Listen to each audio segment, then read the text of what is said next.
Witches. So I have to talk about the last supermoon of the year. We've had 4 in a row, and I know I haven't been putting out my full moon videos, but I feel like I've done so many. But I wanted to do this one because it is right after 8/8.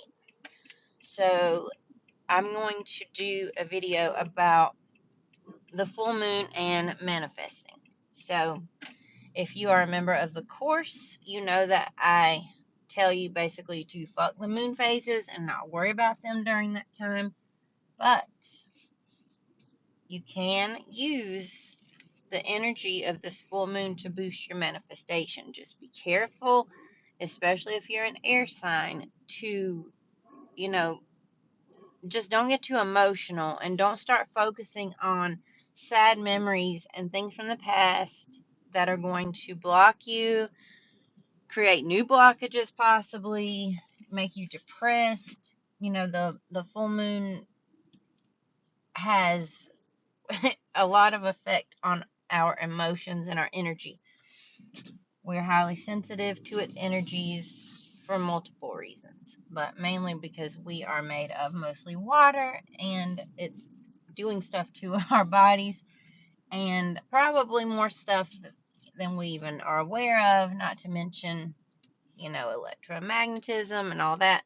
So you will be influenced by it. Just try to let all of those influences be positive and lead to positive thoughts, positive actions, positive feelings. Okay, mainly the thoughts and feelings, because what you think about, you manifest, whether you want to or not. So think happy shit, okay?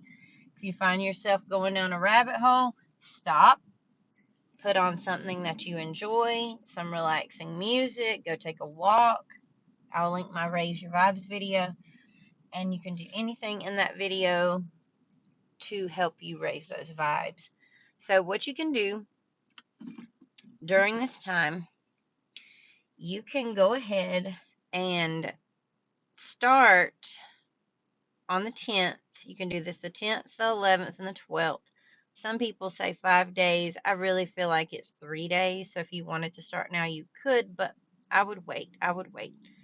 So on the 10th, maybe do some, a visualization, some journaling. You could do the 369 if you want to stick with the 888.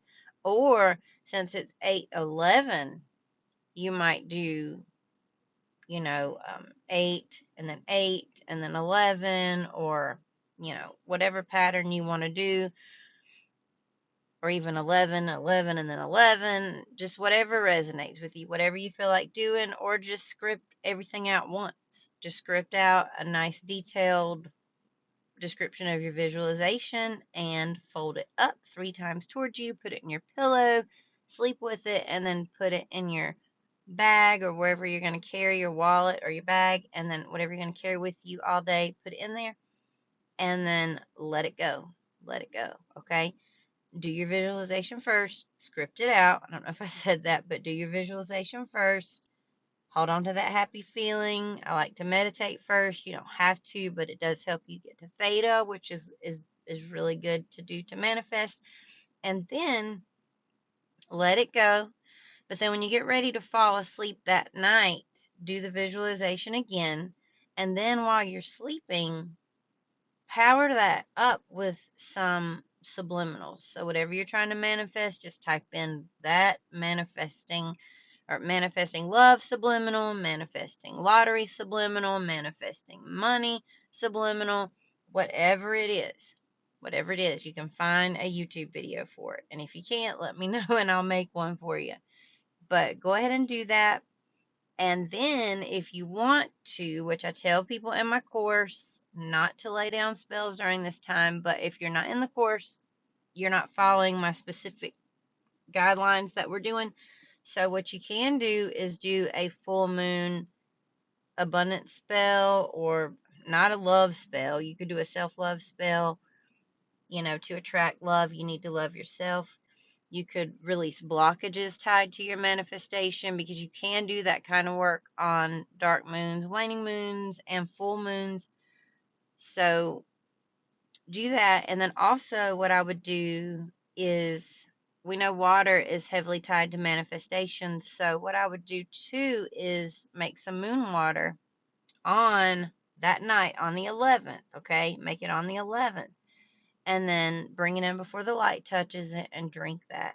Drink that. And while you drink it, maybe even before you drink it, you could add some honey and maybe some lemon, whatever you want to add to it, or even make a witchy tea and then stir it clockwise. And as you do that, visualize your manifestation while speaking it aloud.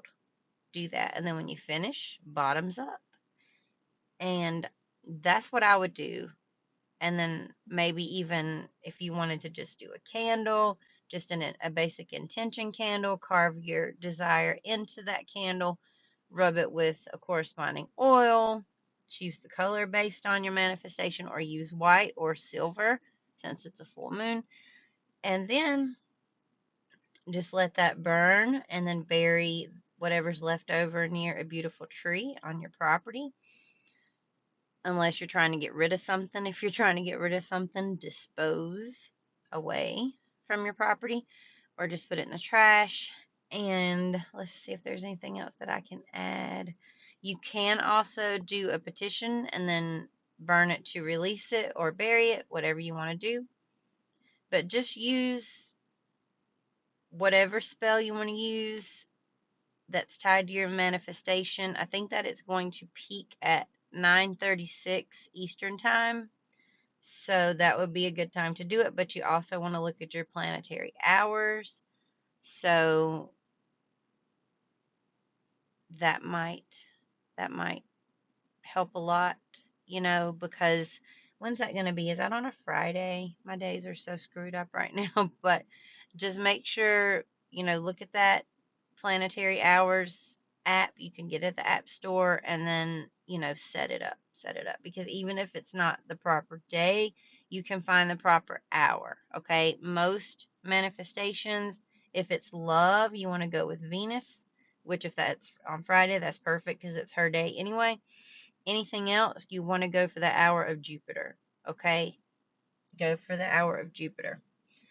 And if it has something to do with fame or communication, something like that, you might even want to do Mercury.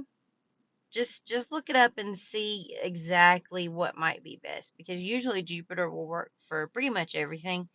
So do that and good luck. I'm going to come on later with some full moon tarot readings. I'm going to do my first full tarot readings. I've dabbled here and there online, and I'm not used to doing that. It's usually another person sitting in front of me.